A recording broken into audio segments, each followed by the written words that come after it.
lot of different theories out there. I like that theory, especially because the second book, though I think you can really rationalize and tell a compelling story about someone slowly devolving into a racist, especially under the conditions that we were speaking of earlier. I still think that's something that would probably not be too favorable in the public eye. So with that said, I mean, it'd probably sell great in Michigan. But with that said, I also like the idea because the idea of these hidden manuscripts that she has laying around her house with all these stories and stuff. Not to say that I like them being ripped from her and exposed because she's getting dementia. Right, during her dying days. Right. So I don't know. I also could throw out one other theory, and this is I don't remember To Kill a Mockingbird word for word, page for page. I had to brush up on the Wikipedia page. But there is a possibility that Atticus... Turns out that Jem ended up going to Hogwarts, according to Wikipedia. But they lived in a giant tree at the edge of Bexar County. Citation for unsourced material.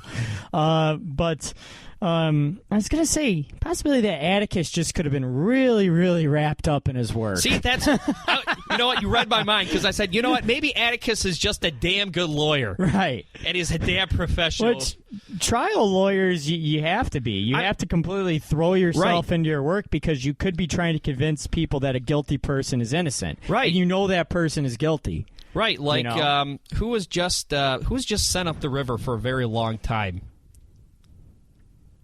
Okay, well, let's say Lacey Peterson. Okay, her lawyer, had to separate himself from kind of the human being because his job was as a defense lawyer. David Grimm.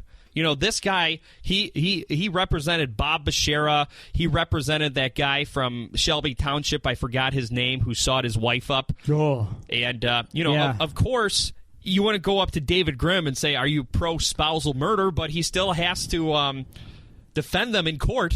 So maybe that's what Atticus Finch was doing. And that's what we discover. Yeah. So you know what? It's kind of interesting. I think we're reading too much into this. My guess is that this was a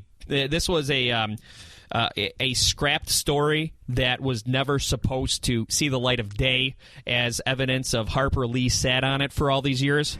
And she's got some unscrupulous people looking after her affairs, trying to make a quick buck. And publishers probably put pressure on her to write something else. Sure. And she has never written anything else. I mean, that's kind of counterculture-esque if you think about it. That's super damn rebellious. You write one of the biggest hits of all time, and then you refuse to write anything else. That's all you get. Goodbye.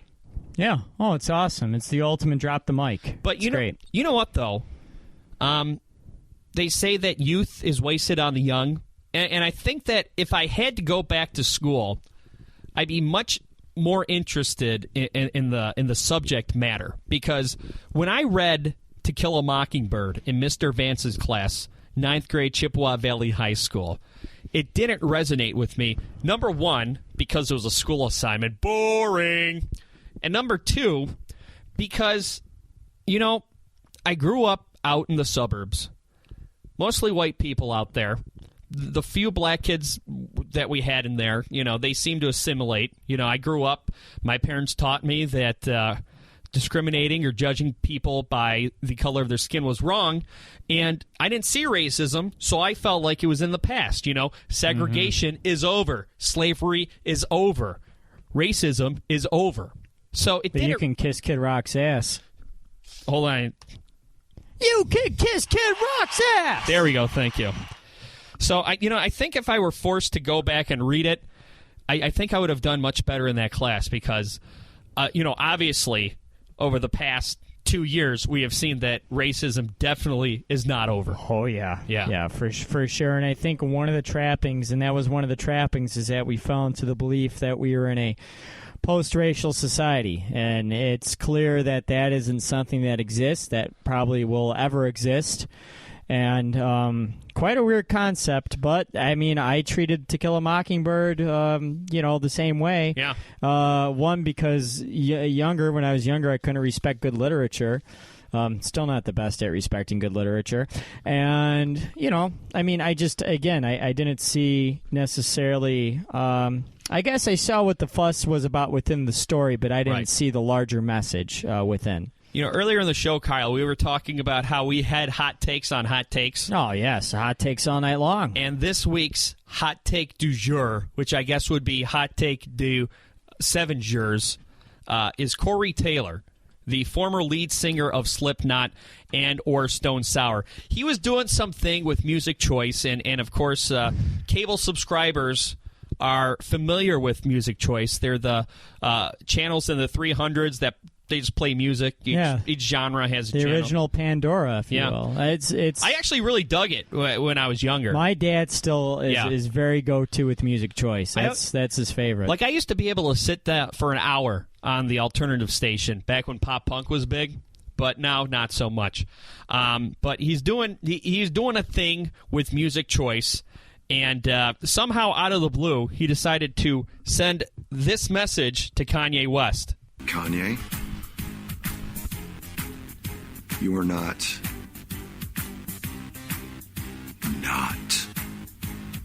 the greatest living rock star of all time. The fact that you had to tell people that kind of says it all. You remind me of the guy who brags about they never get as much as they brag about. Stop it. That was him slipping his own hand. It. All right. Kyle, back when my brother and I used to watch wrestling, Mick Foley was one of my favorite wrestlers. And he had this bit that he called a cheap pop. And what it was he would go into the ring and gratuitously drop the name of whatever city they were in because it was a cheap way to get over. He's like, I'm glad to be here in Cleveland. And everyone goes nuts. Just like Kid Rock telling people to suck his dick. Right. It's an easy way to go over, get over with the fans. I think right now, Kanye West doesn't do himself any favors. He does talk bad about other musicians, and he does put himself out there to be criticized. He married one of the most aggravating media personalities of all time.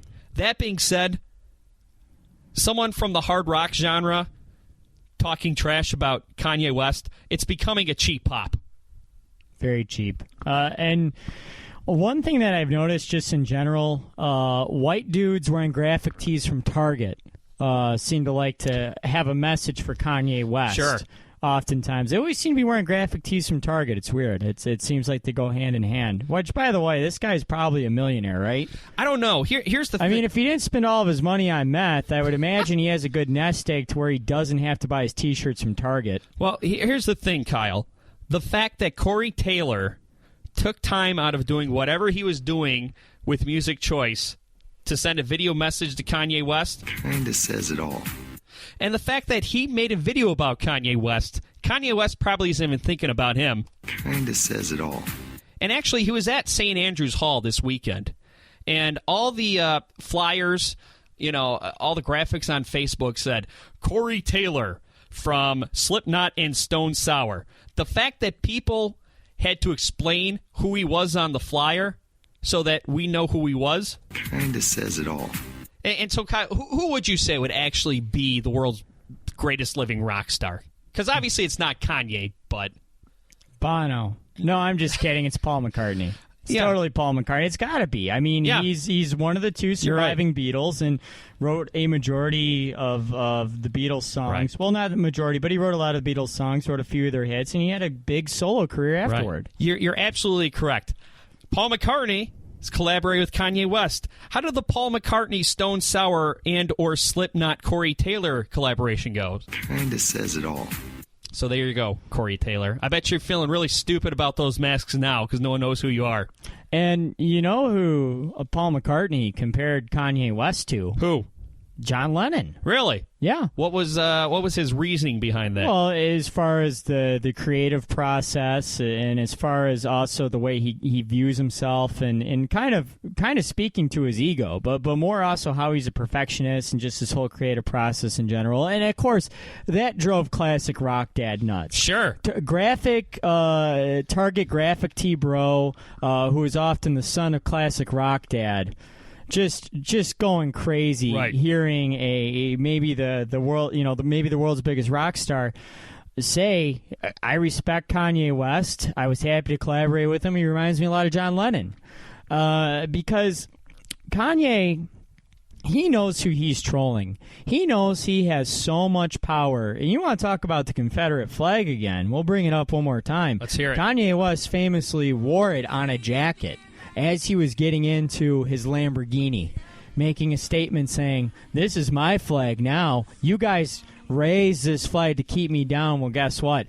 It's mine now, and I'm going to get into my car that none of you rednecks can afford, wearing a jacket with your flag. Well, nope, excuse me, my flag now that none of you can afford, wearing jeans none of you can afford, and I'm about to go cut another record that will make more money than you'll ever be able to dream of in your simple little redneck heads." You know what just popped into my head, Kyle? Perhaps Kanye West and Donald Trump are more alike than they are different. I would agree that well, certainly there's an egocentrism. I mean, Kanye is he's egomaniacal. Right. There's no question about it, but that he's egomaniacal. And I think they know how to troll the masses, too. Yeah, because people like this Corey Taylor guy go make videos saying, "You don't know anything about rock and roll. You know, I know about rock and roll." He says things like, "I'm the greatest rock," and you also have to think too from a construct. Rock and roll is what considered a white man's game, right? Mostly, yes. Mostly, of course, there's been Jimi Hendrix, and there's been so many other great black rock musicians. That goes without saying, but still, to the masses, what do people think of? They think about the Beatles. They think about the Rolling Stones. They think about Queen. They think about Anglo bands. They don't think about, and of course, again, Hendrix is revered and respected by most as the greatest guitar player ever, but he doesn't come up in the conversation, and that's why I think Kanye took that, poorly covered a Queen song, and basically spun everything on everyone's head. You guys signed a petition to keep me from playing this Glastonbury Festival. Guess what? I'm going to go out and cover Queen and really piss you guys off, and I'm going to do a real shitty job, too. Right. And piss you guys off even more. I love Kanye West. I think he's the greatest. Now, you don't have your headphones on, but if you did, you'd hear Will Smith rapping during the Voices That Care song, that the celebrity benefit back in 1992 for our men and women over in the Gulf War. And I'm sending you this. Oh, yeah, they needed all the help they could get for that one. I'm sending this out, Kyle. This isn't about that now. This is about me.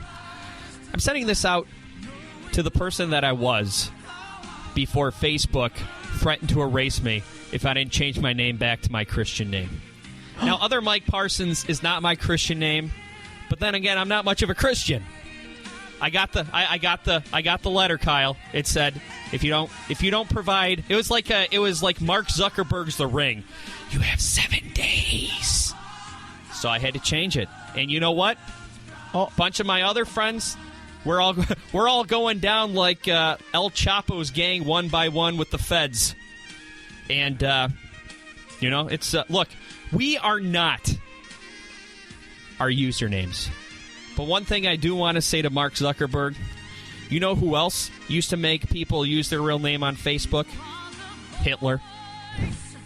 PeopleHateMyPodcast.com. Thanks for tuning in to the first episode of Phase 2. Let's have the choir take us out, Kyle, of celebrities. PeopleHateMyPodcast.com. Bye.